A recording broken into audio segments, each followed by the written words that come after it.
I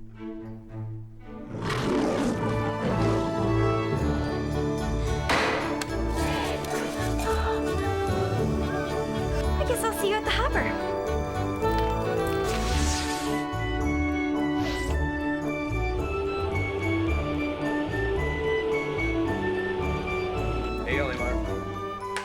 What I was looking for was where could we find another fish out of water story, an empowerment story? What environment could we put Elle in that would take her on a different journey, mature her in a different way, and yet still retain all the elements of humor and goodwill that we came to love on the first film. Ladies, I'm going to Washington. Because you are working with a sequel, you really need to make sure you have something as powerful as the first one.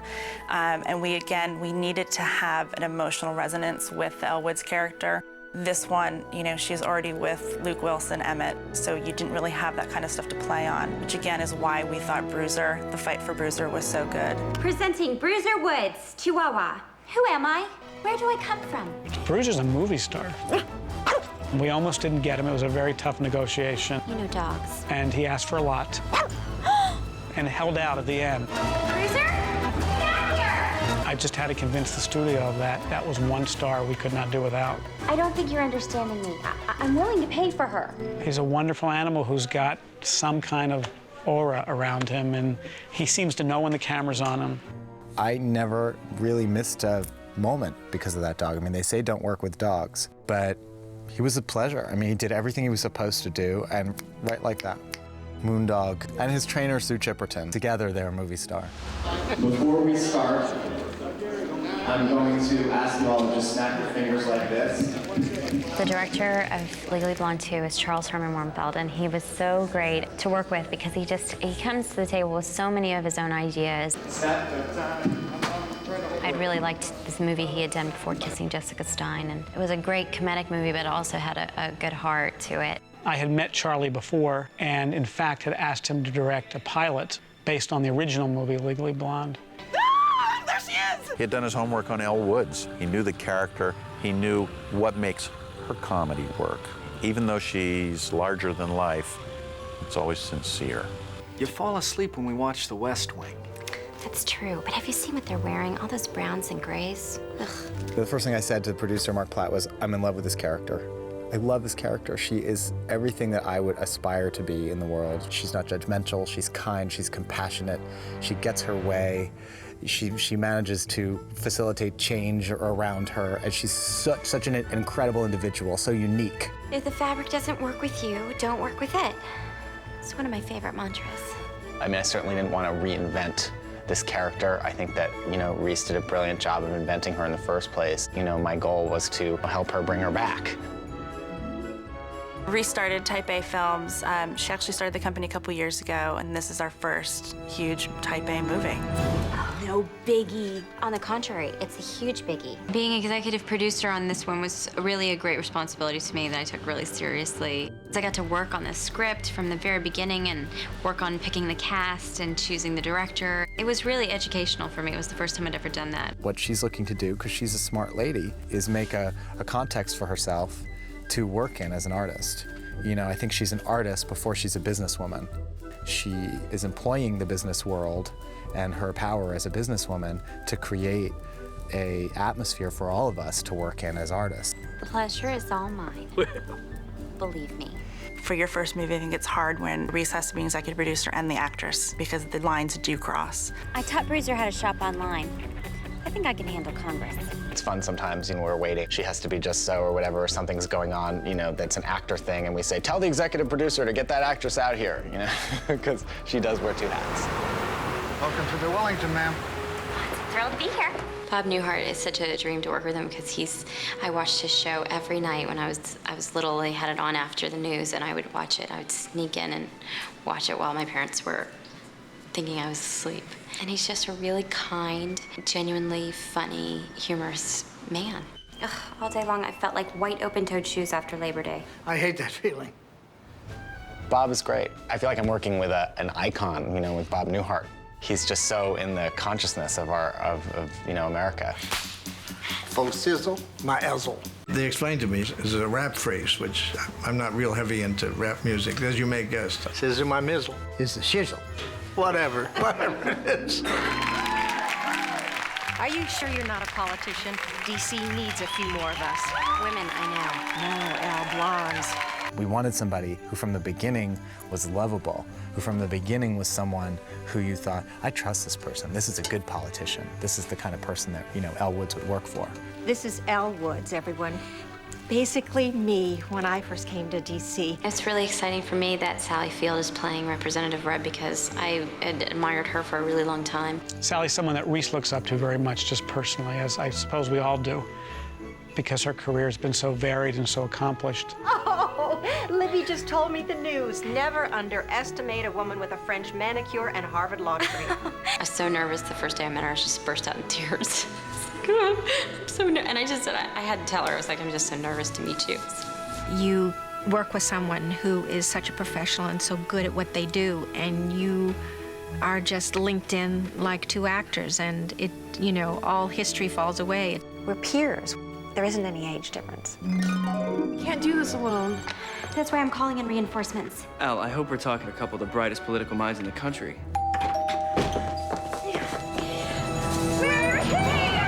Happy to bring my old friends back, Jessica and Alana. Oh, gosh, we can't wait to see them all. And the Statue of Liberty. We couldn't believe it. We were just amazed that it was going into a part 2, and we were thrilled. So excited to work with Reese again. They're like mad women. They don't ever stop, as far as I could tell. It was awesome. I went, yeah, and I went, Oh, that's so great. Thank you. Yeah.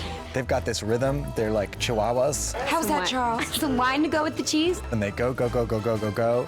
They're very smart and they're very funny, but they never, ever quit. It just never stops. Wow, that's so good. Ow!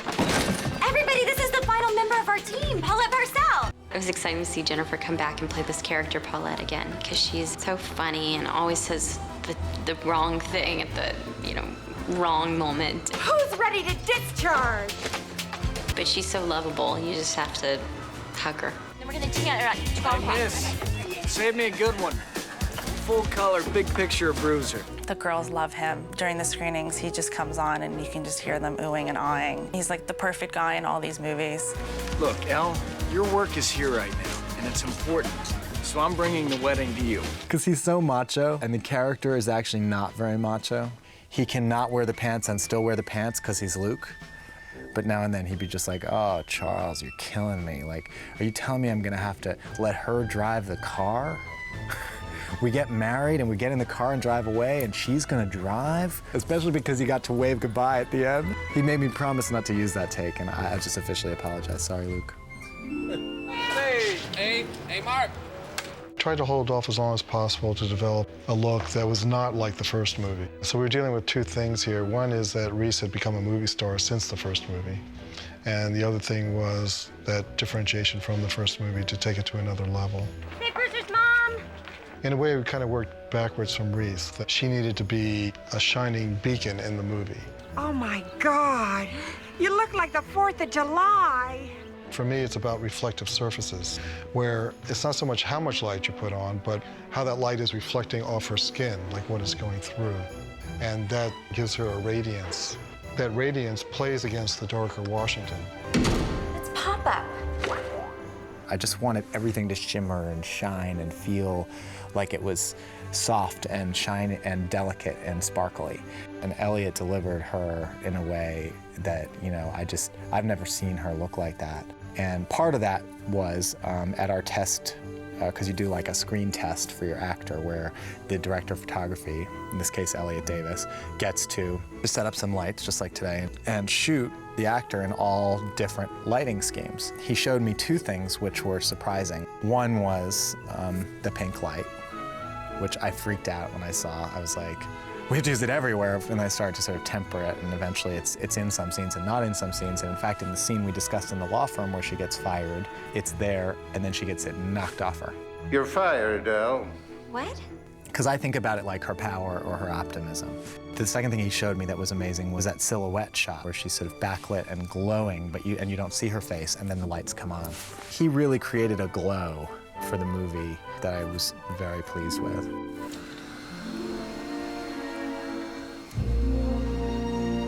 We knew that we wanted to do something really fun when Reese discovers that Dana Ivey's character, Hauser, is her Delta Nu sister. And we thought it would be a handshake. Delta who? Delta Nu! But I kind of turned it into a dance. We got Tony Basil, who choreographed the bend and snap. I kind of thought like it would kind of relate a little bit to the bend and snap along with the intern dance that comes later. Originally it was a lot racier than it eventually turned out. I think Tony Basil choreographed them like a really hot dance, and Dana Ivey and Reese both said no. It doesn't go with this. It's like this, yeah. Right, okay. And then I think together with Basil, they worked out the dance that you saw. Delta, Delta, Boogaloo. New, Delta, new, Delta. New, Delta, new, Delta. Beta, Beta, Lambda, Mu. Ooh, ah, Delta, Mu. One of the things about making the movie that was really interesting is how do you create Washington, D.C. when you can't really go and film there. Security is a big concern there now. Plus, we were making the movie during the wintertime, and the movie takes place during the spring and summertime. I think probably our biggest logistical difficulty was going to Salt Lake City to do the exterior of the Capitol building and the interior stairs up to our House of Representatives. Sunday, January 16th, the day before the state legislature came back into session, the government allowed us to come and shoot for that one day. DC, here I come. Oh, 22 hours in Salt Lake City. We worked so hard on this movie sometimes. Because we started at dawn, filmed all day. She had like several costume changes, and each one of those costumes and wigs takes an hour and a half. And we're shooting one of the shortest days of the year. So we have like 9 hours to shoot her, or 8.5 hours to shoot her. So we shot straight through and got all of our shots on the exterior, took a break, and then went inside the state capitol and shot for another several hours inside doing a fabulous dance routine. Intern class of 2003 on deck! We have a dance number. Hello. Okay? And we didn't get to be in the bend and snap the first time, and so this is sweet, sweet, sweet satisfaction. Flexibility counts. Tony Basil choreographed everything. Oh, Mickey, you're so fine performer, and it was awesome. Ready? Okay! Dogs peeing on a fire hydrant. We were goofing around and came up with that, and she put it into the numbers. Jumping on that big guy at the end. Oh, yeah. That's fun. He was cute. Yeah, Junior? he was lovely. His name was Junior, honey. And I snuck a couple of kisses to him that got cut out. Funny. Yeah, actually, I did the splits and got stuck, and my pantyhose ripped, and she started making out with him, and it was the funniest part of the whole scene that got cut. I got stuck in the splits with all the Congress people, ran up the stairs, and she was tonguing the Junior guy. There was a big scandal about whether there could be guys in the dance, and I was like, well, you know, they're trying to get the senators' attentions, the Congress people's attention. Some of the women might like the guys, some of the guys might like the guys even, so I just thought it would be fine. Everybody's smiling, and music. We were in Springfield, Illinois for 3 days because the interior of the Illinois State House resembles very much the interior of the U.S. Congress. Then the Speaker of the House will stand and sing, "But if you believe in the power of a single honest voice," and then Sally will conclude, "All you need is fingers and a cup." And then Really wonderful extras because we were able to use the community in Springfield and to play the congressmen and congresswomen, and they were fantastic. 1, 2, 3, jump! We did 2 ways by request of MGM. I commissioned a gospel-like version of the Snap Cup song. We did a whole gospel number, and everybody sang, and Sally Fields is shaking and shimmying. If you want to see her move, like you didn't ever imagine she could move.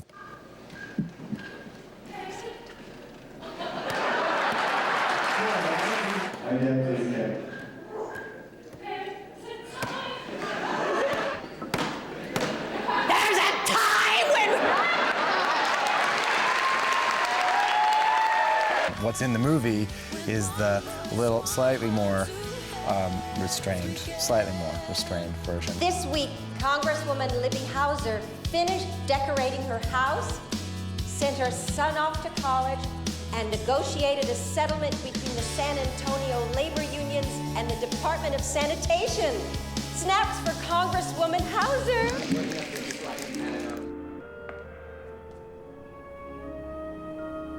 So what's your story? The entire Lincoln Memorial is a visual effect. The actors, Reese and the other people, never went to Washington, D.C., actually never did a crew. The only person that went there is myself and Chris Keith, my coordinator, and we went and shot all the plates inside of the memorial with a digital still camera. We actually shot her in a way that I could mimic the camera angle and position and location in the memorial so I could get appropriate plates so it looks like she's walking right in on the floor in the memorial, even though she's not. And then using digital effects, we put them all around, like to make 4 walls, to make a box. So you do that on 4 sides, and suddenly you have a scene that happens in a space. And the Million Dog March was Reese's idea. Say the Bruiser's mom! Ooh, I like your necklace. Before we started the movie, I called up Mark Platt. I was like, I had a vision, and I think we should have a Million Dog March. I don't know how we're gonna do it, but I think it'd be really great if we organized this huge march on Washington. It was 1 million dogs and all the sorority girls. And so the day we got to shoot that scene was so cool for me because it was a realization of my idea. Come on, hurry up! It was 450 extras and 150 dogs. It's the biggest day I've ever had. We had 6 cameras. It was absolute chaos. On your feet. Lots of reaction. Our animal trainers interviewed every dog that was going to be in the Million Dog March to make sure that they were nice and could get along with other dogs. Because the worst thing we could imagine is, oh man, if we have a big dog fight, that's a lot of dog fight. Oh, can't have that. We have to have dogs that can just get along with each other. Now, movie dogs are trained to get along with each other and with movie crews in weird situations, to work long hours and be patient. Movie dogs are fantastic. The way that was done is here in Los Angeles near the Coliseum, we shot the people walking on the sidewalk towards camera, and behind them we had amassed a very large green screen, and we had approximately 150 or 200 people. So that was the first tier of people that would appear in the Million Dog March, and that was our key stars, Reese and the other people in the front. And after that, once they got a take of that they liked, we got rid of the banner, got rid of the stars that are recognizable, and then mixed the crowd up about 6 times and had them walk that same motion towards the camera again. And each time that we did that, we actually changed the tilt on the camera to make them look like they were farther away. We assembled those groups of people one after the other, and to make it look like a 1,000,000-person or 1,000,000-dog march. Then what we had to do was create the plate for the National Mall. It's the side of the National Mall with the trees down one side and a big massive area on the left side of camera. What we did is then replicated the frame and put the trees over in the middle and made the width of that exactly fit the width of our people. I shot on a still camera the very first time when we were there in February when there was no leaves. We used that as a reference to put the shot together to get everyone to buy off on the approach. Then in the second week of May, we went back again and shot film, and the reason for that is there's now leaves on the trees, which is a requirement for the time of year in the movie. Emmett! What are you doing here? They forgot to have Emmett. Are you serious? We shot the green screen plates the very first day of shooting. They forgot to have Luke there, and he was supposed to be in the 2 marching shots. So we shot him later on a green screen, and I inserted him into the shot in addition to all that other work I said. So that you now see him walking with right next to Reese and the other people. Hello, everyone. My name is Elle Woods, and I'm here to speak to you today about a piece of legislation called Bruiser's Bill. Elle's final speech was, it was a really big deal to all of us. It was so important to Reese. It was so important to Mark Platt. It was so important to me. And we understood that, in a way, the whole story, either flies or dies right there. Today is supposed to be about education. So instead, I want to tell you about the education you all have given me over the past 3 months. What about Bruiser's Bill? We still need 15 signatures. She's blowing it. Yes, it's about Bruiser's mom, but it's about so much more than that. I had sat there and witnessed this injustice, and I just let it happen. I didn't get involved in the process. I forgot to use my voice. People have a voice. People can congregate and use that voice for something they believe in, regardless of whatever it is. What I've learned here is how important it is to make our opinions known, especially to our congresspeople and, and to the politicians around us, and how important it is for those people to, maintain their integrity and in some way represent us. A man who controls a political machine. Boy, he's good. The movie should have sort of addressed the sort of feeling that people are having lately about feeling disconnected from the government and feeling like they don't have a role or they don't have a voice. It'll never work, Elle. You can't get the people to care. Watch me. This is about the little girl, taking on the system. Martin Luther King said, the day that we stop speaking up for things that matter is the day that we start to die a little. Those silly girls that I told you about with the blisters on their feet, I was one of them. In the end, the essence of this story, it is a little manual for, how-to for grassroots political activity for anybody who ever wanted to get involved but thought, what do I know? For those people, I think that, there's a very strong little thread here that goes through this story that just basically says, you know what, you can do it. Go out there and make your voice heard. So speak up, America. Speak up! And remember, you are beautiful.